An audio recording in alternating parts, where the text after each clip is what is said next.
Hey, this is Mad Hatter here, and normally I don't do snapshot or preview or beta videos, but I am excited about the crafter, and I've been playing with it, and I kind of want to show you what I worked out.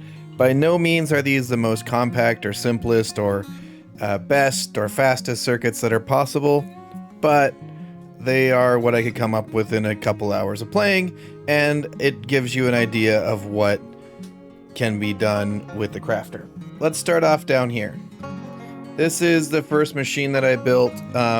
It's a bit of a thing, but I worked out this circuit in here.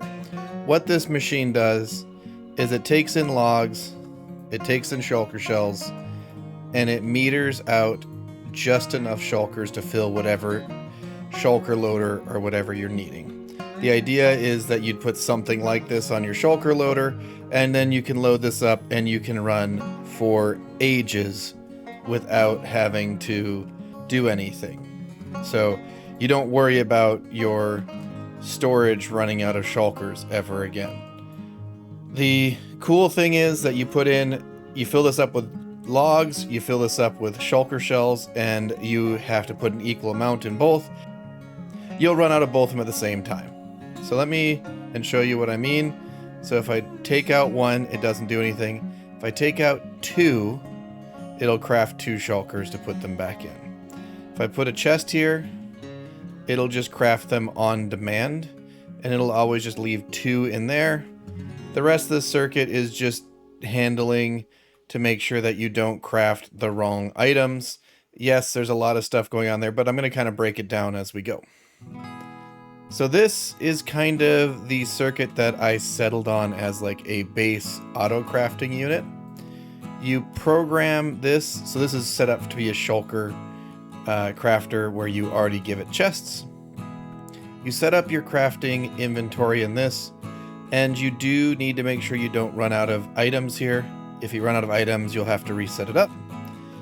And you feed hoppers in on the sides however you want. Then this barrel, the items get spit into, and it's also a powerable block. So when this clock is running over here, it will trigger this to go off. And then the items are down here, and when there's items in this hopper, it turns off this clock. All this is a very simple, compact, just toggling back and forth clock. I could use a different clock, but this worked and I was being lazy.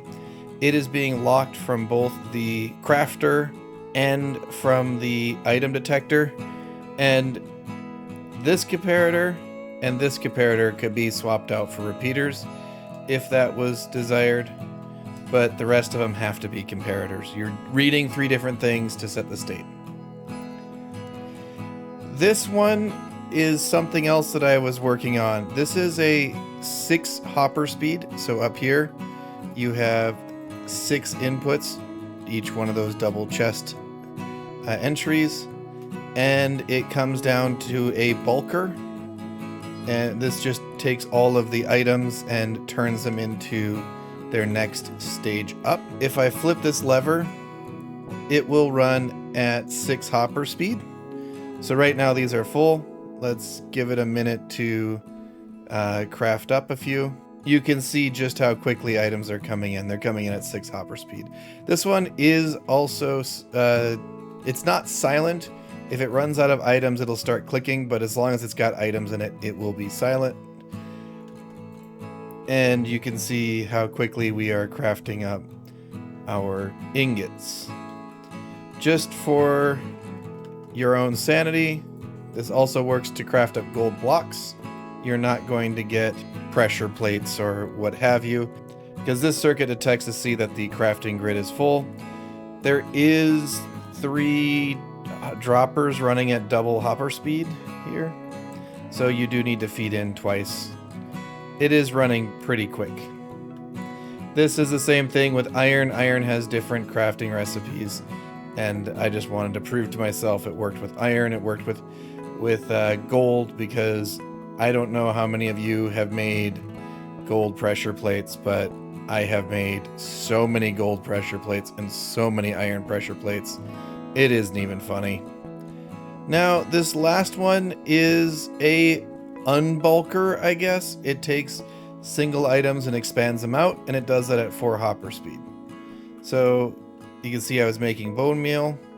If I grab bone blocks and I put them up here, they will come into the crafter at 1 hopper speed, and then they get just sent out real quick at 4 hopper speed into this chest. You can see how quickly we're decrafting.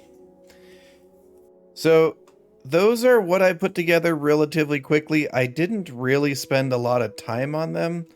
I will post some structure files and some Structura files so that you can play with these on your own. I don't know if these will stick around and work into the proper release where the crafter comes out, 1.21, but it's really cool, and it does actually do things that were not possible prior to this, and it will make life a lot better. I think actually these Shulker Crafters are going to be a mainstay of farming. And then for the pots, one thing that I learned is the pots are actually useful in this scenario. When you are going to have a line of hoppers going down, if there's a hopper above and a hopper below, just put a pot in the middle and it saves you 4 stacks of items being just trapped in this. I haven't found another good use for them yet, but that is what I think is actually kind of nice with the pots. They just act as a single item buffer in these vertical chains. Anyway, this was just a really quick one. I don't really have a ton more to talk about, so I'm not going to hold you up. Anyway, this is Mad Hatter, and I'm out. Bye!